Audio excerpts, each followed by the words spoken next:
तो कंटिन्यू करते हैं इस मैसिव रिकैप जर्नी को, जहां तुम मेरे साथ डूम्सडे से पहले आई एमसीयू की सारी मूवीज को रिविजिट करोगे, वो भी बस कुछ ही मिनटों में। बाकी मूवीज के लिए प्लेलिस्ट के लिंक डिस्क्रिप्शन में है। तो आज की मूवी है वो जिसने हमें धरती के मिट्टी से सीधा उठाकर अंतरिक्ष के रंग बिरंगे कचरे में ले जाकर फेंक दिया था। Guardians of the Galaxy volume 1। कहानी शुरू होती है 1988 के बहुत ही दुखी और इमोशनल सीन से, जहाँ पर छोटा बच्चा पीटर क्विल अपनी माँ की मौत के बाद में हॉस्पिटल के गलियारे से बाहर भागता है और तभी अचानक आसमान से एक यूएफओ आता है और उसे एलियंस उठाकर ले जाते हैं। अब सीधा 26 साल बाद का सीन आता है, जहाँ पीटर क्विल पूरी तरीके से बड़ा हो चुका है और बन चुका है स्टार लॉर्ड, जो भारी भरकम नाम उसने खुद को अपनी टशन में दिया है, पर साला पूरी गैलेक्सी में उसे कोई भी नहीं पहचानता। वो एक उजाड़ और वीरान ग्रह मोरैक पर अपने हेडफोन में Come and get your love गाने पर मस्त डांस करते हुए एक रहस्यमय धातु का ऑर्ब चुराने पहुंचता है। तभी वहाँ पर रोनन के खूंखार चमचे आ जाते हैं। पीटर अपनी गजब की चालाकी और गैजेट से ऑर्ब लेकर वहाँ से कल्टी मार लेता है और अपने जहाज मिलानो में बैठकर भाग निकलता है। वो इसे भारी भरकम कीमत में बेचने के लिए एक ज़ेंडार ग्रह पर जाता है, जहाँ पर उसकी मुलाकात होती है दो खतरनाक शिकारियों से,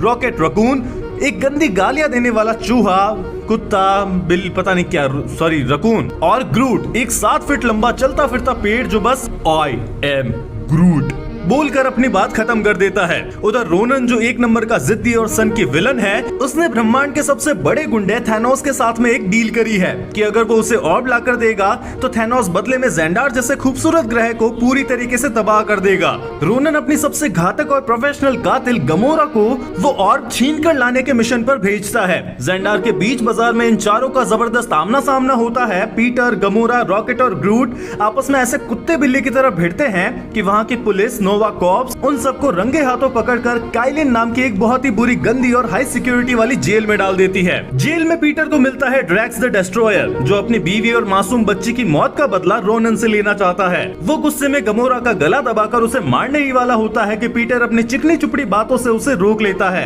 अब ये पांचों अतरंगी नमूने जेल से भागने का एक बहुत ही धमाकेदार और रिस्की प्लान बनाते हैं और साले आखिरकार कामयाब भी हो जाते हैं। ये सब मिलकर पहुंचते हैं नोवेयर, जो एक मरे हुए प्राचीन जीव की खोपड़ी के अंदर बसा हुआ एक पुराना शहर है, मतलब सेलेस्टियल की खोपड़ी। वहाँ ये ऑर्ब को बड़ी कीमत में बेचने जाते हैं कलेक्टर के पास में। कलेक्टर जैसे ही उस ऑर्ब को धीरे से खोलता है, उसे पता चलता है कि इसके अंदर पावर स्टोन छुपा हुआ है, जो एक ऐसा खतरनाक इन्फिनिटी स्टोन है जो अगर जमीन को छू जाए तो पूरे ग्रह को राख बना सकता है। तभी कलेक्टर की सताई हुई नौकरानी उस स्टोन को छू लेती है और वहाँ पर एक भयंकर धमाका होता है। इसी बीच ड्रैक्स अपनी बेवकूफी में रोनन को खुद वहाँ पर लड़ने के लिए बुला लेता है। रोनन अपनी पूरी फौज के साथ में आता है, सबको धूल चटाता है और वो पावर स्टोन लेकर भाग जाता है। रोनन अब थैनोस को आंख दिखाता है और बोलता है, भाई अब मेरे पास ये पत्थर है तो मैं थैनोस की भी जी मार सकता हूँ। वो सीधे ज़ेंडार को धूल में मिलाने के लिए निकल पड़ता है। अब पीटर क्विल इन सभी को एक जगह इकट्ठा करता है और एक इमोशनल और थोड़ा टाइम पास भरा भाषण भी देता है और बोलता है कि हम भले ही लुटेरे और गुनहगार हैं, पर आज हमें अपनी जान पर दांव लगाकर दुनिया बचानी पड़ेगी। ये सब मिलकर रोवेंजर्स मतलब योंडू की टीम और नोवा कॉर्प्स के साथ में हाथ मिलाते हैं और फाइनल लड़ाई ज़ेंडार के आसमान में होती है, जहाँ पर हजारों छोटे जहाज आपस में भिड़ जाते हैं। रोनन का विशाल जहाज डार्क एस्टर कंट्रोल से बाहर होकर नीचे गिरने लगता है और यहाँ पर आता है मूवी का सबसे इमोशनल और फाड़ू सीन। अपने दोस्तों को बचाने के लिए ग्रूट अपने शरीर की टहनियों से एक सुरक्षित घेरा बना लेता है और वी आर ग्रूट बोलकर अपनी जान दे देता है। जहाज क्रैश हो जाता है, पर ये सब ग्रूट की कुर्बानी की वजह से जिंदा बच जाते हैं। रोनन मलबे से बाहर निकलता है और ज़ेंडार को एक ही झटके में तबाह करने के लिए अपना पावरफुल हथौड़ा उठाने ही वाला होता है